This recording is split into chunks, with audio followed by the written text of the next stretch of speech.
My face is red, and they won't know why my face is red, but I'll probably flail around a bit too. So, hi, hello, I'm here on YouTube. Now, YouTube is working too, not just TikTok. I'm on TikTok as well. The channel name is Horace Field on TikTok. On YouTube, you can watch me in widescreen, and on TikTok, you can watch me in this vertical format. Both are live right now, so I'm streaming live. Anyway, the title of the YouTube video is, and now I'm switching to this on TikTok as well, that the science is dead. Oh, wow. That might sound like a very deep and terrible statement, but unfortunately, it's true. You know, the problem is that the negentropic impulses, there, I said it, the negentropic impulse waves, I've been talking about them for 2 years now, and I've been showing different phenomena that are scientifically repeatable, all of them, with specific physical devices. Bifilar coil, mad glass core. What the heck is that? The transistor. It's a tough word. Heat sink. That's it. These already create shock waves. So the point is, every creator, I'm not trying to drag this out too long, everything in our environment creates shock waves. That's how everything works. It's all based on shock waves. So how can you easily notice this? Well, if you're a technical person and you have an oscilloscope, well, look, there are handheld oscilloscopes. You could bring 1 or 2 of those as well. But I thought we'd go with this one. It just came to mind now, and I'll show you so I can introduce the topic a bit, okay? So I didn't have as much free time now as I did last week to edit videos or make TikTok clips. So I thought it would be better to do a live where I can just explain the main points. So here's an oscilloscope. You can buy one like this anywhere. It's not too expensive. This is relatively good quality, really, but there are probably much better ones out there by now. And it's a 2-channel oscilloscope. Now, if you plug this in and turn it on, you'll see the waves here. You'll basically see on either of the 2 inputs what the electric current's waveform looks like, whether it's a square wave, a sine wave, or whatever, right? That's what you see on it. Okay, so you need to connect a probe to it, and you have to plug that into the socket, so it's grounded as well. That's true. But here's a little problem, and I ask you all, everyone watching the video, all of you who are professionals, you specifically, you there, you can repeat this experiment because it won't cost you anything. This is going to be a free experiment. Or you can use any oscilloscope. It could be an old one, 20 to 30 years old, a handheld oscilloscope. It doesn't matter at all. You just need an oscilloscope, okay? Even the cheapest little 5,000 forint piece of junk, the lamest one, is enough for the next experiment. You plug in an extension cord to the 222. In a network like that, just an extension cord, okay? This isn't a hard thing. You take an extension cord. You probably have one at home too. If you have an oscilloscope and an extension cord, you'll already be able to do the next experiment. What you do is plug in the measuring cable, turn on the scope, and grab the end of the measuring cable.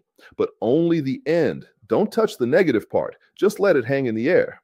Grab the positive end of the measuring cable, and with one of your feet, the plugged in, insulated, right? There's strong insulation on extension cords, right? You know what I'm talking about. You've seen those extension cords. You plug it into the 220 to 240 volt network where there's electricity. That's important. Make sure there's power in the outlet. But you just step on the extension cord with your foot while you're holding the probe. Do you know what you'll see? A voltage increase. Ho ho! The insulation. You don't get electrocuted. So how does this work? The current went through the insulation, through you, into the oscilloscope, and that's where it shows the voltage because of how much current there is. The current passed through you, through the thick insulation. And meanwhile, if you look at the power meter as it spins outside on the electric meter, or if you have a digital one and you check that, you won't see any increase in consumption, even though something is happening there, apparently because that's what this shows. So something really is happening. All right, we thought maybe it's some ground loop or insulation or grounding or who knows what. Well, then let's check because otherwise this just doesn't make sense. All right, then put on a pair of shoes, the ones with the really thick soles, the insulating ones. Insulating too, you know? There are different types of shoes that have various ohmic resistances built in case you work in certain environments. For example, at Flextronics, well, it's called Flex now, or J-Bill or wherever, you get these sandals, shoes, whatever. Go ahead, step on it already, because check the cable at the meter probe, see what happens. You'll see a voltage increase anyway. Oh, wow, look, there's even that. Listen, if you step on an insulated cable with insulated shoes and nothing is connected to it, it's just plugged into the 220 or 240 volt mains, and you'll see some kind of frequencies on it. Look, it'll show exactly 5 hertz. It'll show exactly that it's already on the grid. You'll also see a voltage increase. Doesn't it seem suspicious that something's not right? Doesn't it seem suspicious? Listen, I've been dealing with phenomena for years that others haven't because you thought it was nonsense. First of all, congratulations on that. But secondly, you should notice that these phenomena do exist because they're easy to examine and cheaply, even for free. Now, my eyes are already trained to spot these kinds of phenomena, the ones that work like this, and anyone who tries to on different channels, I usually watch, document, or sometimes even try to recreate them myself, and they work well. So my eyes are already trained to see how things are put together and why. I came across Patuka's or maybe Pasuka's video the other day, actually just yesterday, or maybe it was the first videos yesterday, I'm not sure, where I saw that he was putting together shockwave-based systems, meaning he builds a Tesla coil and then somehow creates a kind of shockwave from it. And waves are generated. You can call these radio waves or whatever you want. Call them whatever you like. I don't care what you call them. For now, at this point, I don't care, okay? But the fact that he builds a system that I can see works this way, and the reason I'm making today's video, and the reason I say that science is dead, these things are all connected. They go hand in hand. So what you see is that for 60 to 90 seconds, without any power supply, a regular, exciting incandescent bulb is lighting up on his desk. So there was a device, he turned it on, the bulb started to light up, he turned it off, and for quite a few more seconds, the high-powered bulb, not an LED, but a traditional high-powered incandescent bulb, kept shining on his desk for many, many seconds without any power supply. At that point, you're probably scratching your head, thinking, this can't be right, can it? This isn't how it's supposed to work. Well, if you see this for the first time, you might think that. But if you see why he did it, and if you repeat the experiment and it works for you too, then my friend, that's just how it is. So the circuit diagram looks something like this. I borrowed this from Pachuca. I hope he doesn't mind, but I'll include the link in the description under the video. Okay, for now, I'm just showing it here on YouTube and in a moment on TikTok. So this is the circuit diagram. So you can see it on TikTok too. What do you see here? It looks pretty weird, right? Well, let me tell you what this is, because it's actually a very simple thing at its core. Basically, what you see here is an oscillator. This is a transistor oscillator with 2 diodes. See? A transistor oscillator with not diodes, with resistors, okay? And here is a Tesla coil. The Tesla coil. Next to the coil, you see another coil, which is not connected to the previous coil, but it is grounded. The first coil is not grounded. The second one is grounded. So the Tesla coil is not grounded. The regular coil is grounded. And it's marked. So here is the Tesla coil, and here is the second coil, which is a standing coil, a stationary coil, smaller than the Tesla coil. It's sized for a quarter wavelength, let's say. So it's a quarter as much. The second coil has a quarter as much wire as the first. It's set to a quarter wavelength.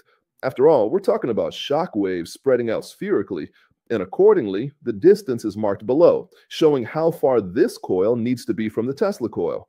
So the Tesla coil creates a simple shock wave with a pulse. You see, it's just a pulse generator. The Tesla coil creates a shock wave. The quarter wavelength second coil receives this shock wave. And the quarter wavelength coil is connected to another coil with an uninsulated wire, which is rotated horizontally. Take a look at this. There, it's rotated horizontally compared to the second coil.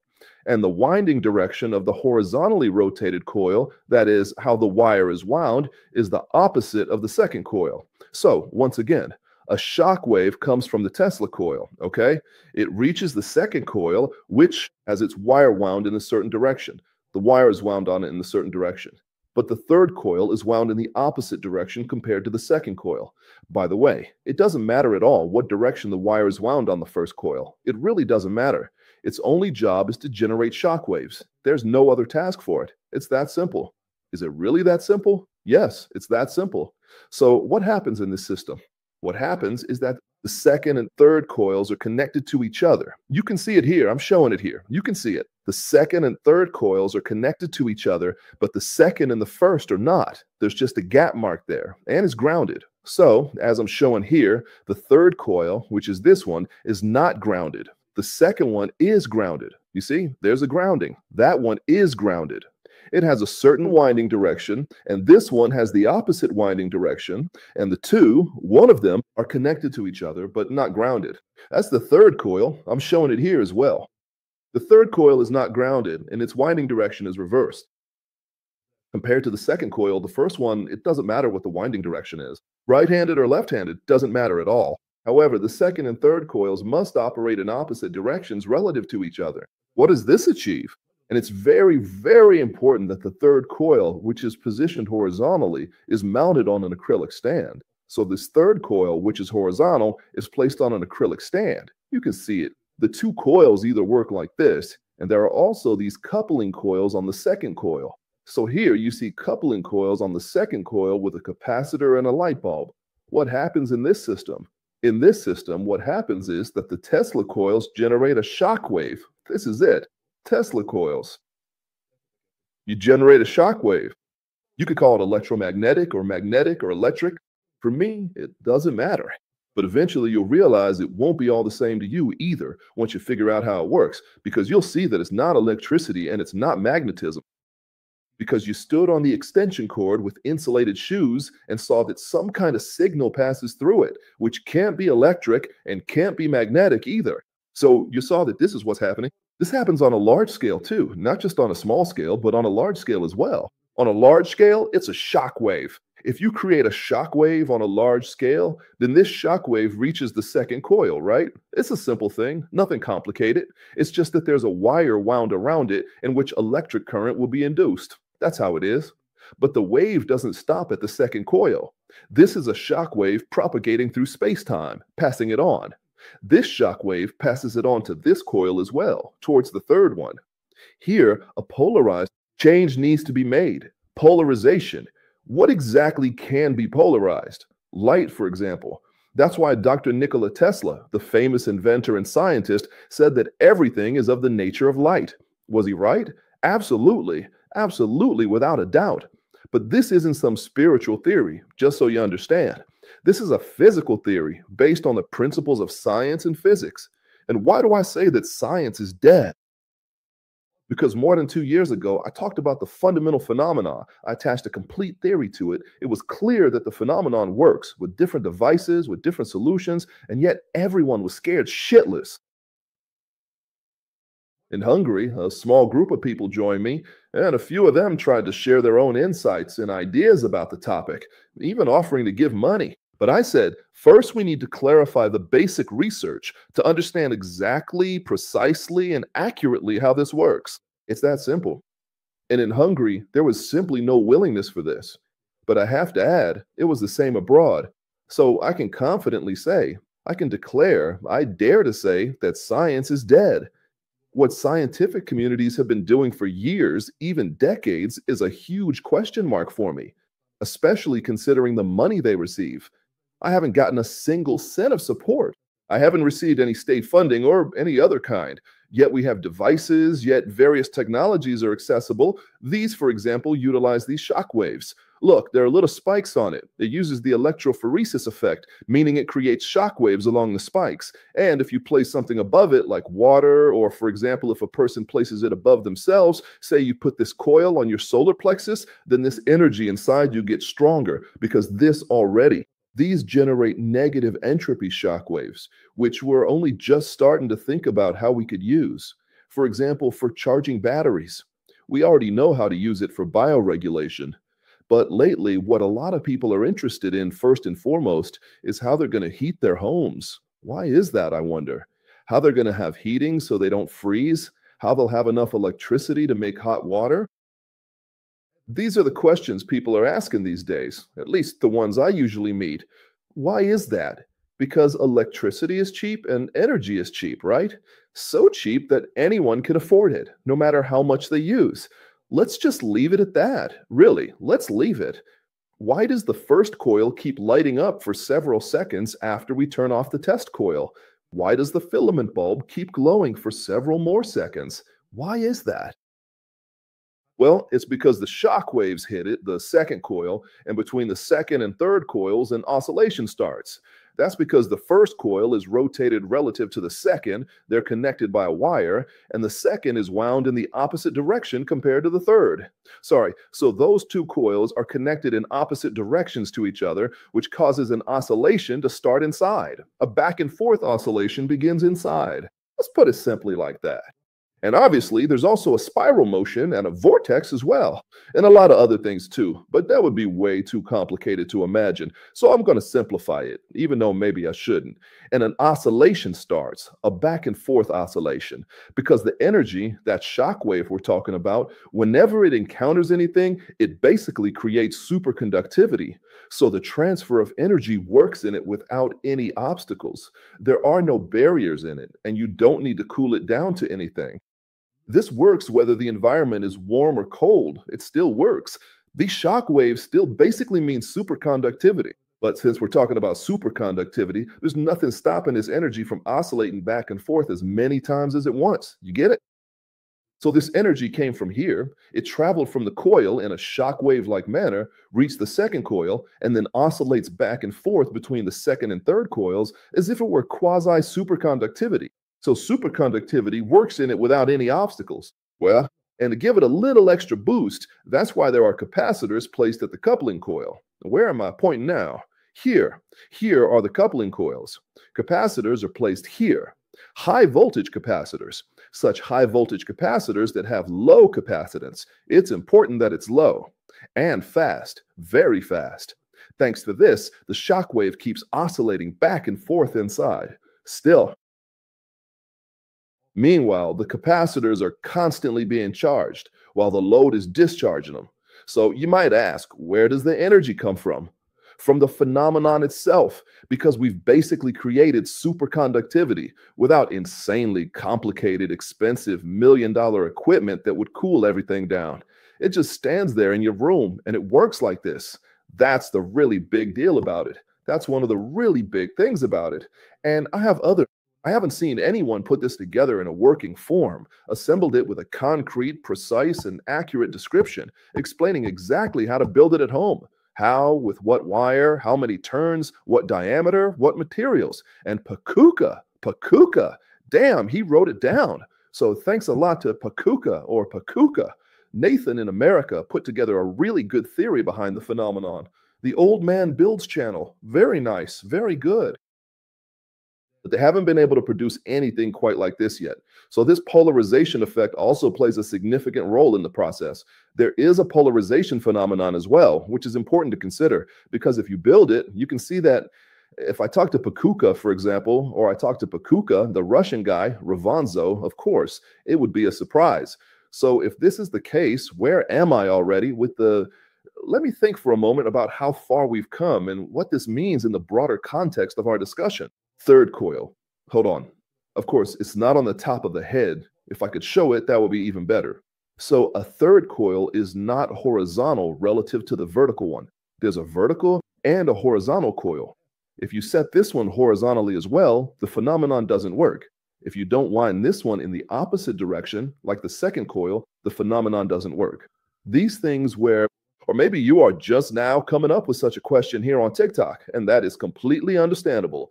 Dear TikTok commenters, I encourage you to take a moment to click on my profile and see for yourself the kinds of videos I've created. You can find a range of content. Then you might realize, damn, whether I'm just making this up or if these kinds of things really exist. Just take a look at my profile. It's just one click. How long does it take? Try out what I was talking about, the oscilloscope example. It's a simple thing, free, doesn't cost you anything if you already have one. See, dear viewer, right now you can see what we're like. Dear viewer, right now you can see what people are capable of. That. People these days aren't even capable of pressing a damn button. I don't mean putting together systems like this. Not that. Just pressing a fucking button is already a huge problem for a lot of people. Yeah, maybe I shouldn't be swearing. And what kind of researcher talks like this? But what do I know? Well, there's a level, damn it. How else can I say it? This really gets me down. It really gets me down when I get comments like that. It really crushes me when people say that I'm just making this stuff up or wondering what I'm talking about. And really, the dear user is not capable of anything. How is that possible? That's what's fucking interesting to me.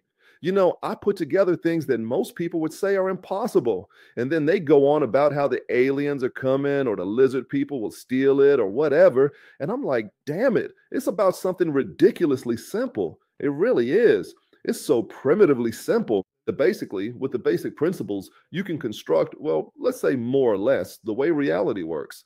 Kisfaluti Georgi did this. Kisfaluti Georgi, a physicist specializing in time and a pastor. Pretty cool, right? Yeah, so anyway, what I was talking about, this is the physical validation of the torsion field theory. Not just imagining that it works, but it actually works. Big difference. Big difference because anyone can put it together for pennies at any time. Say it's not true. Put it together and disprove it. Measure it any way you want and say it's nonsense. Say honestly and boldly that it's nonsense, okay? But if you can't do that, then you better get your act together real quick because this isn't going to work otherwise. More and more people are figuring it out. Not the ones who get paid, not them. You know who? The disabled pensioner is figuring it out. The Russian guy. The old man is putting it together by hand with a saw, with whatever junk he happens to have. He's the one building these systems because the ones with millions to spend on this are just useless idiots. That's my point for today related to the topic. Over the past 2 years, these are the things I've concluded because it was 2 years ago that I first presented the basic phenomena. My YouTube channel is there. It's called Horace Field. Horace Field. That's the name of my YouTube channel. When it comes to the theories, the Ukrainians help, the Russians help, and the Americans help too, because they're also putting these systems together like crazy, trying to understand the basic workings of the systems. But officially, I haven't received help from anywhere. Even though I have a company and even though I pay tens of thousands of euros in taxes to the Austrian state every year, tens of thousands of euros, that's many millions of forints. In return, I haven't gotten anything back. Nothing from them either. Nothing. Zero. Nothing. I just thought I'd add that as an interesting side note. I've received a ton of emails over the past week, more than 500.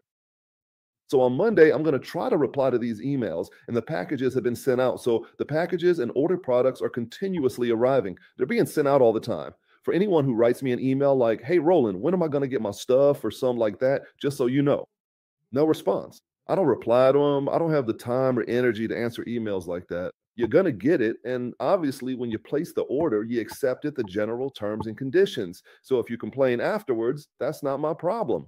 Go ahead and complain. But the reason you bought it there and then at a discount was because you accepted that you would receive the product over several months, that it was on sale, several thousand euros cheaper than you could have bought it before, and you accepted that yes, it would take 8 to 10 months for it to arrive. And if it arrives in 11 months, well, it's very difficult to get hold of these solutions. I wonder why. Why could it be like this that it's hard to get hold of? Huh? Does anyone have any idea about this? Anything? Anything at all? No?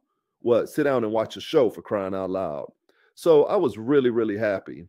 Monday's episode is going to be a bit more spiritual because the spirit groups are also starting to, how should I put it, raise the bar or I don't know, go overboard with things, with the three Atlas, with the nonsense, with the Anunnaki, because they're really starting to push my buttons. I don't like being screwed over. I don't like that we've been lied to for 150 years. Seriously. And when I show exactly how things actually work, do you know what the answer is? I'll tell you mushrooms. That's usually the answer. This just doesn't sit right with me, guys. It really doesn't sit right with me. So, you were asking here on the radio, a little boy listening to the radio or watching asked whether this thing actually exists or not, or what's going on, or what is this guy even talking about? Should I show an experiment that costs 2,500 forints? Because maybe the oscilloscope that costs 5 to 6,000 forints, the one you'd need to buy to do the basic experiment, that's already a tough thing.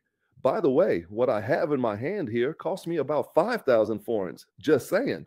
Okay, maybe 10, depending on how you put it together. But with this, it's already usable because you get a certain amount of power with this. It's a super ringer, a modified version of it. Honestly, it doesn't really matter. Let's just leave it at that. I'll show you an experiment that you can actually do at home yourself for very little money. Now, this is going to be interesting. It'll be interesting because I have to do it in a way that I don't burn my finger or myself or anything like that. Nothing bad happens because you can actually see the phenomenon. And that's what makes it interesting. So let's get to it.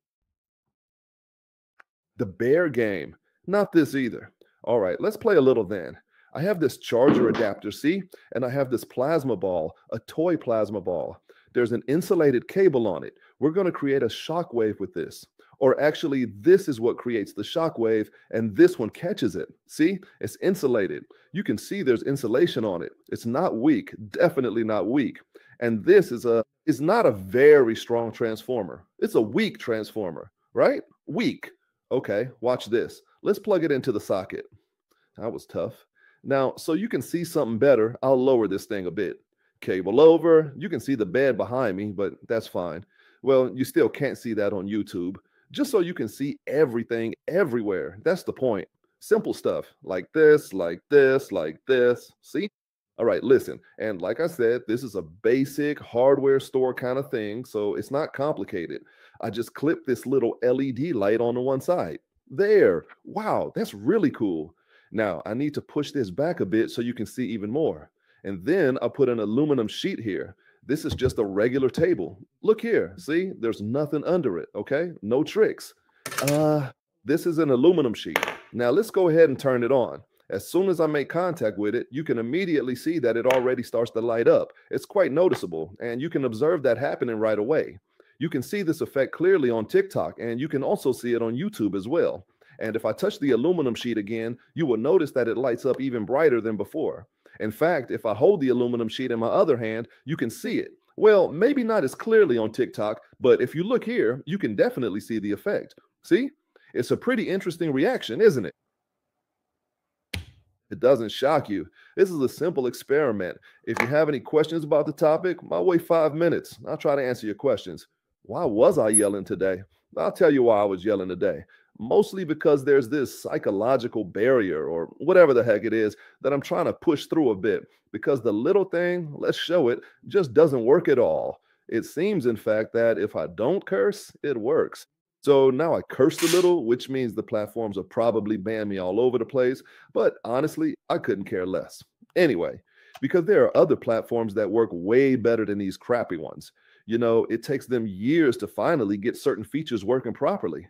So, are there any questions about the topic? Now you can complain like, why does this exist or why doesn't it exist? Go ahead, TikTok, knock yourself out. Is there anything you want to nitpick about? Go ahead. What kind of shirt am I wearing or what kind of shirt am I not wearing? What kind of hat is he wearing or what kind of hat is he not wearing, right? He's wearing a hat, he's not wearing a hat. I'll attach Pakuka's video on YouTube, but I can't attach it on TikTok.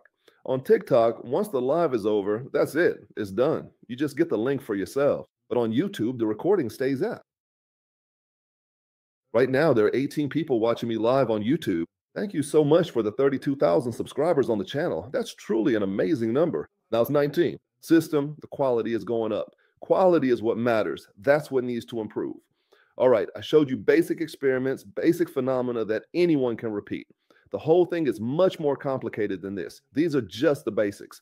It's much, much more complicated than this. And you can imagine if there are things like this that I'm starting to suspect why they happen, if you can repeat them and they work the same way for you, then you can guess that your kids might figure out something else too. Came up with something. It's not just about the energy here. In fact, energy isn't even the main point at first. Do you know what really matters? Why this phenomenon develops in the first place? That's much more interesting. And this is connected to the Russians' torsion space-time modes, when the Russians said that the torsion field can be polarized. And this isn't light. This is not light. You can tell it's not light. Put it on a piece of paper, write it down, and you'll realize this isn't light. It passes through that too. What is it that can pass through everything? What is it? It goes through a vacuum. It goes through metallic objects. It goes through water, whatever you want. It goes through everything. What is it? The phenomenon is called, and this won't please a lot of pseudo-physicists who nowadays call themselves paid physicists, excuse the expression, gravitational waves, my friend. And it's inverse. These are gravitational waves, and the inverses, the opposites of gravitational waves. which shows some very strange phenomena. But then again, we don't really understand gravity either, because if we did, we'd already have flying cars. But as I look around, I don't see anything like that. These are gravitational waves, space-time, a kind of wave pulse. If you want to if you want to define or say what's actually happening here, I can say it's quantum plasma oscillation. Nice word, right? Congratulations. But if you understand that these are gravitational waves, and if they're reverse gravitational waves, then obviously they're anti-gravitational waves. If you want to put it in a very mathematical way, that there's something and then there's the opposite of that thing, then what is the opposite compared to the original? Then it's anti or inverse. No, because inverse functions are much more reversed, much more different. So, look, imagine you have a balloon. We live inside this balloon, right? Inside this balloon is the normal time frame and everything like that. But if you put something reversed in there, for example, the balloon starts to deflate or whatever, then everything inside it that used to work positively, normally, traditionally, at least according to your expectations, under the effect of negative pressure or negative phenomena or everything inside will work completely differently. So you can't just say clearly that this is just an inverse shock wave. That's not true. It's not simply an inverted shock wave, because if you invert everything, if you invert space-time, you can imagine the whole universe from any perspective. If you imagine the universe and then invert it, well, what is that? Because that's what's happening. So have fun, everyone. All I can say is that we've discovered something so serious that studying it could take decades, maybe even centuries, because the system is that complex and complicated. But as for the basic phenomena, please, researchers, and I'm not talking to the everyday viewer here, I'm not complaining to them, but to these poor, miserable researchers, listen up.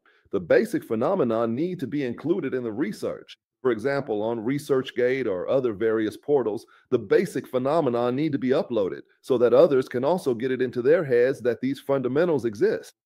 Because I talked here with Kekas TV, for example. Hello, hi. I talked with Dave. Hello, hi. I talked with Nathan. Hello, hi. I talked with Poxica. Hello, hi. And I could list a ton of people here, and everyone says, like, yeah, we've known about these basic phenomena for 30 to 40 years. That's fucking awesome. But when is official science going to acknowledge this? We should. I mean, most of the textbooks need to be rewritten, people. They need to be expanded. Chemistry, biology, physics are all involved. You can't get away without math either. There's no way around it. There's no way around it because these things are already working. They're being used. They're spreading among more and more people. Just think about it. How embarrassing is that? How embarrassing is it that a disabled pensioner puts together a system that works in Hungary while a university professor says it's just. How embarrassing is that for the professor? It wouldn't be embarrassing if they started teaching and educating about these things. The economy, the world, nothing is going to collapse because of this, since there aren't systems powerful enough for you to build megawatt level setups at home. You get it? Maybe you'll have a couple of kilowatts. Maybe you'll have enough energy to turn on a water heater and you'll have hot water. That's it. That's all. Is this what they're begrudging you? This? Look, what people did, at least my viewers, is that they put these systems together themselves and they show others too, so they can pay attention to something. That's the only way it spreads. The entire education system is worth a pile of crap. Nothing, because they haven't done anything. So it's worth nothing. The official scientific elite can do us a huge favor because all they do is just look around, but they don't actually do anything. Aside from their idiotic theories and spending money, there's really no productivity, no results, no output, nothing where I can say, I go to the store, buy it, and it's great, or that I can order it from anywhere. There's nothing like that. It's the poor, unfortunate guy who puts it together, and then from that, tries to make some money out of it, or if not, at least puts it out there so others can repeat it, copy it, and go for it. And that's it. So before anyone sees the end of the world in this, I have to say it's not that simple. And it's not unlimited in the sense that the mechanisms behind it don't allow it. They physically don't allow you to do something totally stupid because you'll get your hand slapped first, let's say.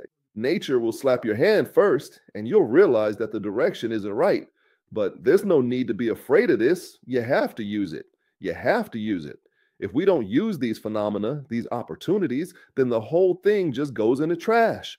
Because with oil, solar panels, wind turbines, batteries, we can't solve these things, no matter how much they develop them, no matter how many billions or trillions of dollars they pour into it. It's still not possible because they're heading in the wrong direction. If they chose the right direction, something that's truly sustainable, really not too expensive, and genuinely accessible to anyone, that would be the real deal. And I say, yeah, that's it. And I'm not trying to hassle you with this, just so you know that this exists and so you know that you can do something about it anytime. You can always put together the basic phenomena yourself. If you're capable of it, I mean, if you have a small company, a little factory, something that can put these things together, assemble these insertions, these solutions, the Russians have something like this. And here we use it for bioregulation. It can be used for that too, because the surface of these shock waves always carries information. And whatever it passes through, it carries that information along with it. So, for example, you can put different filters in there. Filters, not like a pasta strainer. I think you know what I'm talking about. You can put in filters, and the filters will filter for the specific function you're going to use it for. But this is an 80-year-old theory, people. Quantum physics is 120 years old. In Europe and America, the theories are catastrophically old, ancient crap. Theories along with quantum physics, because even quantum physics doesn't explain time. There's no such thing as quantum time, for crying out loud. Quantum physics talks about wave functions, that there are some waves moving somewhere in some kind of wave field, but damn it, they never define the time of the wave, how long it oscillates, or at what frequency, or whatever. The time is missing from it. There is no quantum time. There isn't. The whole thing is nonsense. It's elements to the very end. There are some experiments which, to be completely honest, you could just as easily cause simple measurement errors or mistakes in the data. And we just eat it up saying, wow, this is so incredibly awesome and impressive. And then there are even people who go on and on talking endlessly about how truly amazing and unbelievable this stuff is. That's honestly just pathetic. Pathetic, really. It really truly is. All right, then. The next video will come a bit later, so please stay tuned and wait patiently for it. And it'll be spicy. This was more of a technical one, just to get my frustration out. But honestly, I think we needed something like this. We needed it again. I think about a year or two ago, maybe a year and a half, I ranted about something similar, though that rant wasn't as complex as this one. This time, the rant is more layered. That's all there is to it. I'll include Pasuka's link, and I'll also add the link to Zobin Beerus' channel since the live stream, is ending on YouTube. Dear TikTok viewers, thank you for being here. It's the 16th today. I'll make sure to attach the link on YouTube for you to easily find. Horace Field is the name. You can find me here as Horace Field, just as before. Today, as it happened, turned out to be a bit turbulent, a little more chaotic than I had originally anticipated. But I sincerely hope you understand that this frustration, this feeling of being unsettled, isn't directed at you, dear viewer, not at all. Instead, it is for you, for your benefit, because I care about your experience. This frustration is for you to help make things better for you. All right, that's all for now. Thank you for listening, and goodbye.